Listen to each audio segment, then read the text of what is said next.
సుమన్ టీవీలో మీ business promotions కోసం ఈ కింది నెంబర్ను సంప్రదించగలరు.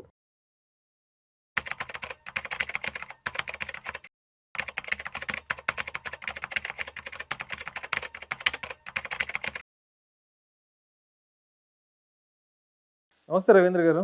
నమస్తే విష్ణు గారు. రవీంద్ర గారు, మొన్న 2 డేస్ బ్యాక్ నాకేదో ఒక ఆర్టికల్ పంపించారు మీరు. క్రెడిట్ కార్డు బిల్లు 12 లక్షలు కట్టాడని ఇన్కమ్ ట్యాక్స్ డిపార్ట్మెంట్ నుంచి నోటీసులు వచ్చింది. తర్వాత విషయం కోర్టు దాకా వెళ్ళింది. కోర్టు ఏం చెప్పిందంటే ఏంటంటే ఏదో ఒక ఆర్టికల్ పంపించారు. ఏంటి అసలు 12 లక్షలు కట్టాడని నోటీసులు రావడం ఏంది? విషయం కోర్టు దాకా వెళ్ళి అక్కడేం జరిగింది అసలు? అంటే ఇది ఢిల్లీలో జరిగిందండి. ఒక సాఫ్ట్వేర్ ఎంప్లాయీ 2 ఇయర్స్ పాటు తన ఇన్కమ్ తక్కువే ఉంది. బట్ కన్సిక్యూటివ్గా 2 ఇయర్స్, ఒక ఇయర్ 4 lakhs, ఇంకో year 7 lakhs credit card bill కట్టాను. సో ఇన్కమ్ ట్యాక్స్ డిపార్ట్మెంట్ వాళ్ళు తనకి 4 lakhs, 7 lakhs నువ్వు బిల్లు కట్టావు, సో ఇదంతా నీ ఇన్కమ్ అని చెప్పేసి 4 lakhs, ఈ 7 lakhs రెండు 11 లక్షలు, 4.5, 7.5 యాక్చువల్గా 12 లక్షలు మొత్తం నీది ఇన్కము, నువ్వు ఇన్కమ్ ట్యాక్స్లో ఫైల్ చేయలేదు అని చెప్పేసి ఆ 12 లక్షల మీద అన్ఎక్స్ప్లెయిన్ ఇన్కమ్ కింద సెక్షన్ 69 కింద 12 లక్షల మీద 30%, 3,60,000, మళ్ళీ ఇంకో 30% పెనాల్టీ, దగ్గర మళ్ళీ ఒక 7-8 లక్షల నుంచి 10 లక్షల దాకా ట్యాక్స్ వేశారు. 12 లక్షల క్రెడిట్ కార్డు బిల్లు కడితే అది కూడా 2 ఇయర్స్ టైంలో 10 లక్షల దాకా ట్యాక్స్ కట్టమని డిపార్ట్మెంట్ నోటీసులు ఇష్యూ చేసింది. సో ఇంకా తనకి వేరే ఆప్షన్ లేక ట్రిబ్యునల్కి వెళ్ళారు.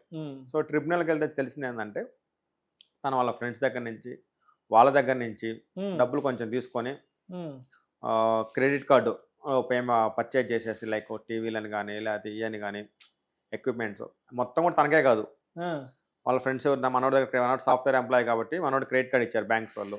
రైట్. ఆ క్రెడిట్ కార్డ్ నుంచి ఏంది వాళ్ళ ఫ్రెండ్, ఫ్రిడ్జ్లు, టీవీలు, వాళ్ళ ఫ్రెండ్ వాళ్ళకి ఎవరికి ఇప్పుడు ఏదో ఆఫర్లు పెడతారు, అమెజాన్ ఆఫర్లు అని ఇంకోటని, దాంట్లో ఏం చెప్తారు, ఎస్బీఐ క్రెడిట్ కార్డు అంటే నీకు ఆఫర్ అంటారు, లేదా ఐసిఐసిఐ బ్యాంక్ క్రెడిట్ కార్డు ఉందంటే నీకు 2,500 క్యాష్ బ్యాక్ వచ్చింది, పాయింట్స్ వస్తాయి, డిస్కౌంట్ వచ్చింది అంటారు. మనోడు ఏం చేసిండు, వాళ్ళ ఫ్రెండ్కి ఏదో కావాలని చెప్పేసి మనోడు పర్చేజ్ ఐటమ్ కొనడం. సో ఫ్రెండ్ వస్తావు కాబట్టి వాళ్ళు డబ్బులు ఇచ్చారు, నిదానంగా ఇచ్చేస్తారు, వాళ్ళు ఇచ్చారు. ఆ డబ్బులతో క్రెడిట్ కార్డు బిల్లు కట్టిండు. ఇప్పుడు ఈ క్రెడిట్ కార్డు కట్టిన బిల్లు డబ్బులు నీకు ఎక్కడి నుంచి వచ్చినాయి, నువ్వు నాకు చెప్పలేదు, సో అది కూడా నీ ఇన్కమే, నువ్వు దాని మీద ట్యాక్స్ కట్టాలన్నారు. సో అప్పుడు క్లియర్గా కోర్టు డిపార్ట్మెంట్కి ముట్టికాయలేసి మీరు కట్టి చెక్ చేసుకోరా, తన డబ్బులు ఎక్కడి నుంచి వచ్చాయి, సో క్రెడిట్ కార్డు బిల్లు కడితే తన ఇన్కమ్ అయిపోయిద్దా, తన శాలరీ ఎంత, ఆ బ్యాంక్ అకౌంట్లో ఎంత పడాయి, వేరే వాళ్ళ దగ్గర తీసుకోవచ్చు కదా, అప్పులా తీసుకోవచ్చు కదా, ఎనీథింగ్ పాసిబుల్ కదా, లేదా అంత ట్రాన్సాక్షన్ తను చేయలేడు కదా, చేయలేదు.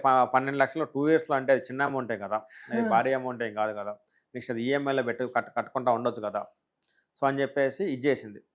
చెప్తే సో డిపార్ట్మెంట్కి అగనెస్ట్గా ఆర్డర్ ఇష్యూ చేసింది, కేసు కూడా కొట్టేసింది. బట్ మనం తెలుసుకోవాల్సిన విషయం ఏంటంటే ఈ ప్రాసెస్ అంతా తలకానే ప్రాసెస్. వాళ్ళ చుట్టూ తిరగటం, డిపార్ట్మెంట్కి రిప్లైలు ఇవ్వటం, అప్పిలేట్కి వెళ్ళటం, మళ్ళీ అక్కడ సీఏని పెట్టుకోవటం, వాళ్ళ ఫీజులు ఇవ్వటం. సో సాఫ్ట్వేర్ ఎంప్లాయీ మళ్ళీ ఆఫీస్ మానేసి వీటి చుట్టూ తిరగాలి, కోర్టుల చుట్టూ తిరగాలి, లాయర్ని పట్టుకోవడం కానీ, సీఏని పట్టుకోవడం కానీ చూసి. సో ఇవన్నీ కూడా మనం కొంచెం అవాయిడ్ చేయాలి. ఇప్పుడు ఎలా ఉందంటే మీరు ఏ క్రెడిట్ కార్డు పేమెంట్లు చేసినా కానీ ఈ క్రెడిట్ కార్డు కంపెనీలు ఐసిఐసిఐ కానీ ఎస్బీఐ కానీ ఇవన్నీ ఏం చేస్తారంటే ఆ డేటా మొత్తాన్ని ఇన్కమ్ ట్యాక్స్ డిపార్ట్మెంట్కి ఇస్తుంది. ఎస్ఎఫ్టీ అంటారు.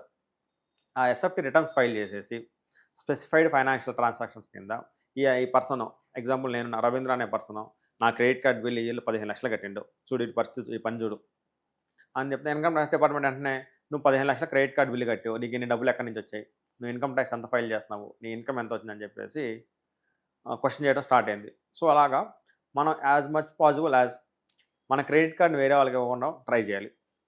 ఇంకా తప్పదు అన్నప్పుడు ఇవ్వడం తప్పితే వేరే వాళ్ళకి మన క్రెడిట్ కార్డు ఇవ్వకుండా చేయాలి. మీరు చెప్తున్న నాకు ఒక సంఘటన గుర్తు వస్తుంది. రీసెంట్గా మా ఊరు వెళ్ళాను, ఫ్రెండ్ పెళ్ళి అంటే వెళ్ళాను. సరే ఇంట్లో అన్ని ఎలక్ట్రానిక్ అన్ని గ్యాడ్జెట్స్, ఎలక్ట్రానిక్స్ అన్ని హోమ్ అప్లయన్సెస్ ఉంటాయి కదా, అవును, అన్నీ కొన్నాడు. 2 బెడ్రూమ్లో 2 ఏసీలు పెట్టించాడు. పెళ్ళి రాబోతుంది కదని హాల్లో పెద్ద రెఫ్రిజిరేటర్ అన్నీ ఉండి, ఏందిరా గట్టిగానే ఖర్చు పెట్టు, ఏంది ఎలా కొన్నావు ఏంటంటే మా ఫ్రెండ్స్ దగ్గర క్రెడిట్ కార్డులు తీసుకొని కొనేసాను, తర్వాత నేను నిదానంగా పే చేసుకుంటా అన్నాడు. అంతే. బట్ అది ఓవర్ పీరియడ్ ఆఫ్ టైం తర్వాత అది ఎవరికి రిఫ్లెక్ట్ అవుతుంది అనేది ఇప్పుడు మీరు చెప్తుంటే అర్థమవుతుంది. వాళ్ళ ఫ్రెండ్స్ క్రెడిట్ కార్డు పేమెంట్ చేసింది కాబట్టి వాళ్ళ ఫ్రెండ్స్కి నోటీసులు వస్తాయి, నువ్వు ఇన్ని ఎందుకు కొన్నావు, ఇక్కడ డబ్బులు ఎక్కడి నుంచి వచ్చాయి అని. సో అలాగా మన క్రెడిట్ కార్డులు వేరే వాళ్ళకి ఇచ్చేటప్పుడు చాలా కాషియస్గా ఉండాలి.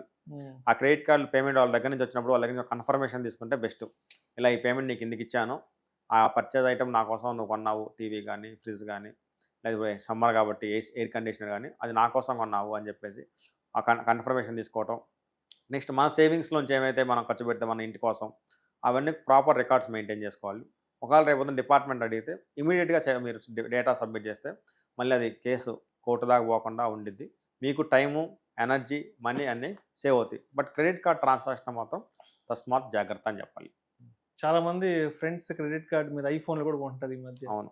మా ఫ్రెండ్ క్రెడిట్ కార్డ్ మీద కొన్నాను, నెలకు ఒక 5,000 6,000 ఈఎంఐ కట్టేస్తున్నాను, 1.5 year పెట్టుకున్నాను అయిపోతుందని చెప్తుంటారు. సో మొత్తానికి ఫ్రెండ్స్ దగ్గర అంటే ఫ్రెండ్స్కి క్రెడిట్ కార్డులు ఇచ్చి ఈ విధంగా ఫ్రెండ్స్ క్రెడిట్ కార్డులు ఇస్తే ఇచ్చిన డబ్బులు వస్తాయనేది ఒక పాయింట్. వాడు ఇవ్వకపోతే మనం కట్టుకోవాలి, వాడు ఇవ్వకపోతే మనమే కట్టాలి. వాడు ఒకవేళ ఇచ్చినా కానీ డిపార్ట్మెంట్ నోటీసులు వస్తాయి, వదులుతారో లేదనేది సెకండ్ పాయింట్. మొత్తానికి ఫ్రెండ్స్కి క్రెడిట్ కార్డులు ఇచ్చి సహాయం చేసే వాళ్ళకి ఇది ఒక మంచి కేస్ స్టడీ అని చెప్పుకోవచ్చు. మంచి కేస్ స్టడీ, మనం జాగ్రత్తగా ఉండాలి.